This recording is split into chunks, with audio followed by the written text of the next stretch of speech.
Yo, what is going on, everybody? It is your boy OG Dan. Welcome back to another video, and today guys, guess what we're checking out? Today we are checking out the HiBoy S22 electric skateboard. Yeah, so let's get right into it.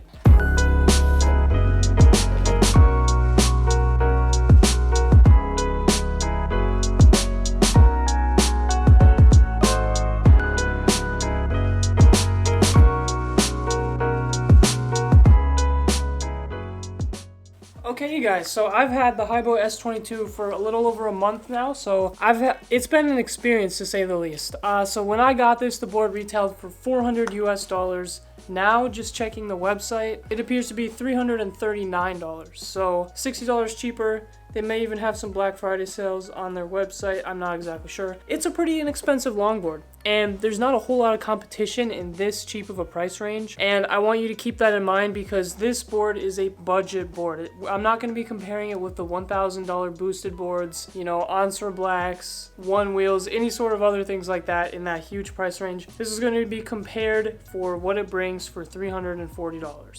So let's start off, guys, with the quality of the deck. And now, I don't actually know what kind of wood this is made of because it came painted, and that usually is a sign that it's not the highest quality, because typically a lot of manufacturers will paint their decks so that you don't see the wood layers, so that you can't tell if it is a cheap or high quality deck. That being said, I don't mind the deck, but it is really stiff. There's pretty much no flex to it, so it's quite a rigid deck. But again, I'm not really expecting anything crazy flexy in this price range, but it would have been nice. The deck is also 35 inches long. It's pretty flat on the top. It's got two little kicktails. It's top mount, but they're not raised or anything, which is fine for a board like this. Overall, pretty standard. Nothing notable other than the grip tape, which is super grippy. So I wouldn't be worrying at all about slipping off the board. It's pretty grippy grip tape.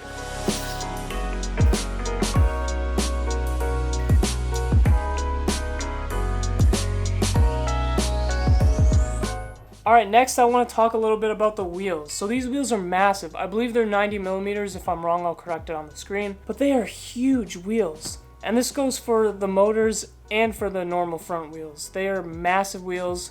But unfortunately, riding it has not been exactly what I had hoped, and we'll get into that later. But just know these wheels are huge. Along with the wheels being massive, they have somewhat actually decent bearings. They're not anything special, but they're definitely not trash. I can spin the wheel and get it to roll for a while. So honestly, I was a little shocked that they weren't complete hot trash. They're pretty average to say the least, but that's fine for the price. So nothing really to complain about there.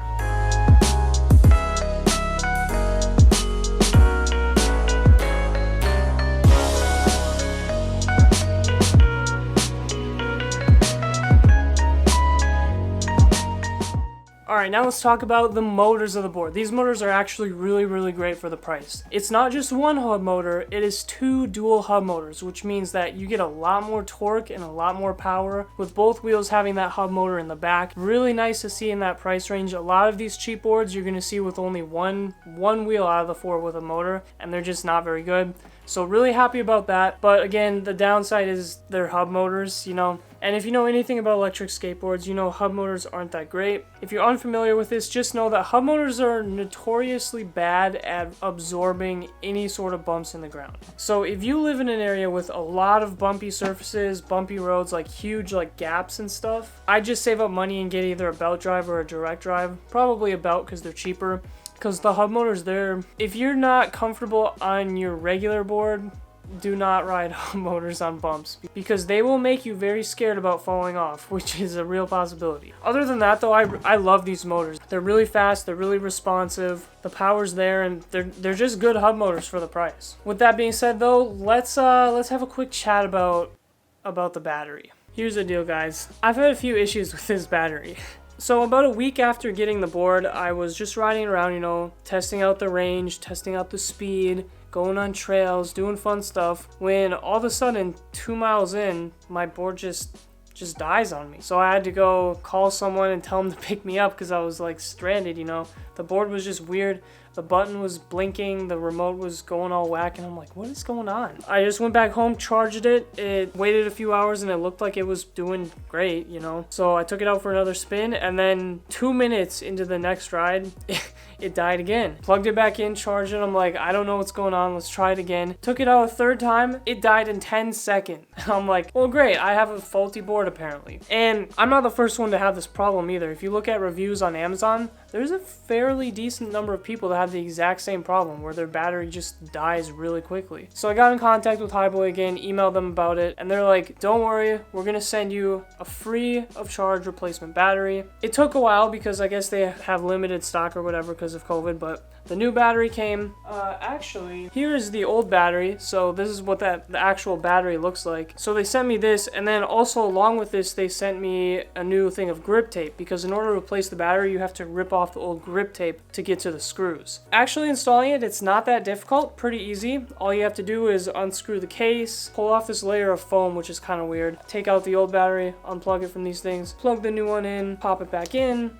screw it in, and you're good to go. If you guys would be interested in seeing that video, I did record myself actually replacing the battery, so maybe I'll link like an unlisted video in the description of me doing that if anyone's interested. That being said, I got the new battery. I've been testing it with the new battery for about 2-3 weeks now, and I gotta say, this new battery it makes all the difference. I've done a few range tests on it, and I get around 10.5, maybe 11 miles going on a 3rd speed mode, which we'll get into speed modes in a second, but that's plenty good. Getting above 10 miles is pretty good. So I have no complaints once I got the new battery, but I am a little upset that I had to actually replace it in the first place. But once it was replaced, it worked really well.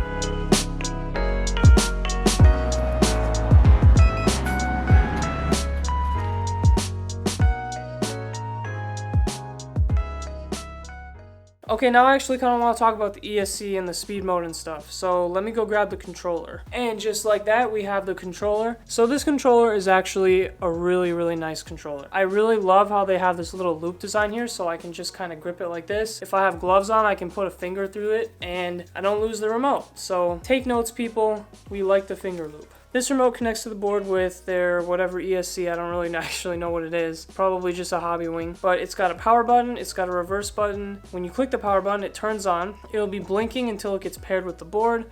When it gets paired with the board, the red dots on it will show you your battery level, and if you click the power button, it allows you to shift between the different speed modes, and they have 4 different speed modes, 1, 2, 3, and 4. I'd recommend 1 and 2 for beginners, 3 for pretty much everybody, and then 4 is not really necessary, but I guess if you want to go that extra speed, you can. And then reverse allows you to switch directions, which is really nice. The acceleration and braking are really, really good for a board this price point and with the motors it has. I've had no problem stopping, no problem accelerating. You know, if I have to quickly brake because there's something in front of me, it works pretty well. Anyways, guys, speaking of speed, this board, I've managed to get this board to go 21 miles per hour, which is really fast. But that is on the top setting with me really crouched down, getting that low center of gravity. Realistically, expect to get around 18 miles per hour on the top speed, maybe around 16 on the 3rd, which is what I recommend, because you probably don't need to be going faster than 16 with the types of wheels that this board has. But yeah, overall, I really like the speed.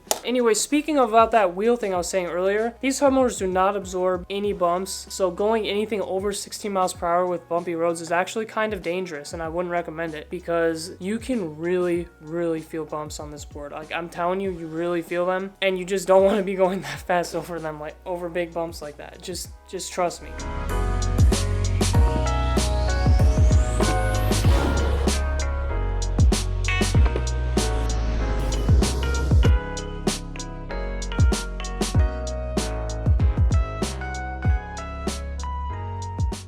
Alright, anyways, last thing I want to touch on is these weird riser pads right here. These things are 1/2 inch riser pads that go over the board trucks. And to be quite honest, I don't really know why they have them. I've been trying to figure it out, but I'm pretty sure the wheels will still have good clearance. It looks like everything would work fine without them. And having them kind of disrupts your balance. It makes it a little harder to balance because you're really high off the ground. I don't mind it. I've gotten completely used to it, but it just seems like kind of an odd choice, don't you think? Like, I don't think they're really necessary. I digress though. $340 board. I'm fine with it.